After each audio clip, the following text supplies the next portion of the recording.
Hello friends, આજે આપણે રક્ષાબંધનના તહેવાર માટે ઘરે જ બાળકો અને વડીલો બધાને ખૂબ જ ભાવે તેવી એકદમ હેલ્ધી ચોકલેટ ઘરે જ બનાવીને તૈયાર કરશું. ચોકલેટ ફક્ત 3 જ વસ્તુથી બનીને તૈયાર થઈ જાય છે અને ખાવામાં પણ ખૂબ જ યમી લાગે છે.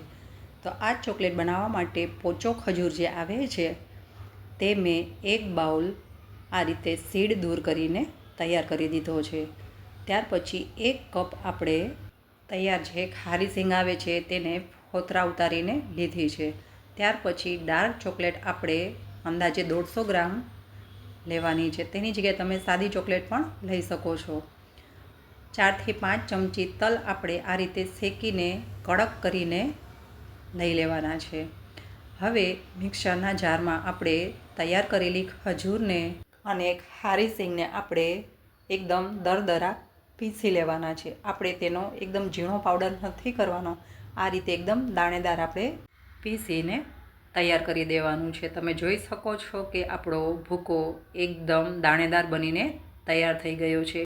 હવે તેને આપણે એક બાઉલમાં લઈ લેશું. આમાં તમે બદામ અને કાજુનો ભૂકો પણ શેકીને એડ કરી શકો છો. હવે આપણે તૈયાર કરેલી ડાર્ક ચોકલેટને એકદમ રફલી આ રીતે નાના મોટા પીસ કરી લેશું. આ રીતે આપણે બધા જ પીસ કરીને તૈયાર કરી દેવાના છે. ડાર્ક ચોકલેટની જગ્યાએ તમે સાદી ચોકલેટનો પણ ઉપયોગ કરી શકો છો. ત્યાર પછી આપણે આ ચોકલેટને ડબલ બોઇલિંગ મેથડથી એકદમ મેલ્ટ કરી દેવાની છે. તેના માટે તપેલીમાં પાણી ગરમ કરવા મૂકીને આ ડાર્ક ચોકલેટને આપણે એકદમ મેલ્ટ કરી દેવાની છે. અહીંયા આપણે ચોકલેટ અને ખારી સિંગનું માપ જો થોડું ઓછું વધારે હશે તો પણ ચાલી જશે, તો પણ સ્વાદ સારો જ આવશે. આ રીતે આપણે બધી ડાર્ક ચોકલેટને મેલ્ટ કરીને ચોકલેટ સિરપ જેવું બનાવી લેવાનું છે. ત્યાર પછી આપણે તૈયાર કરેલો ભૂકો આ ચોકલેટ સિરપમાં એડ કરી દઈશું અને ધીરે ધીરે આ બધું જ મિશ્રણ આપણે પ્રોપરલી મિક્સ કરી દઈશું.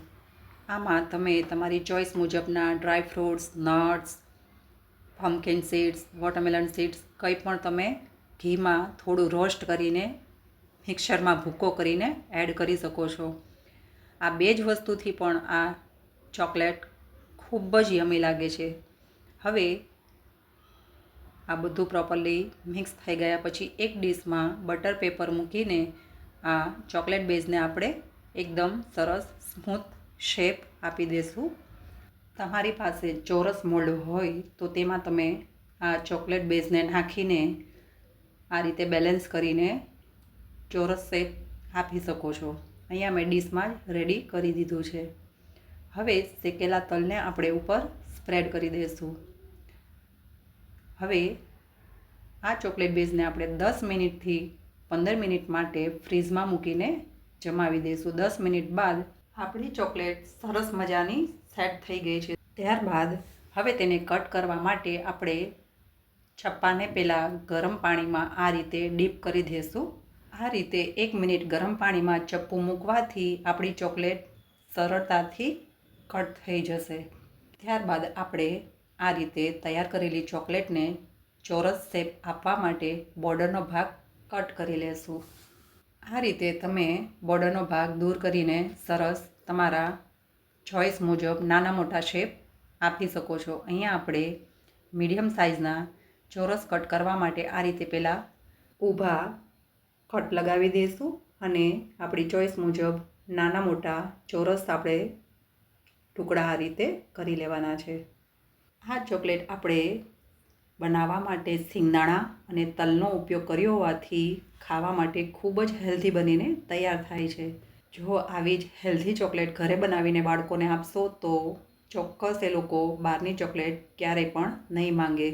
તો તમે પણ આવી હેલ્ધી ચોકલેટ ઘરે બનાવીને બાળકોને જરૂર ખવડાવજો.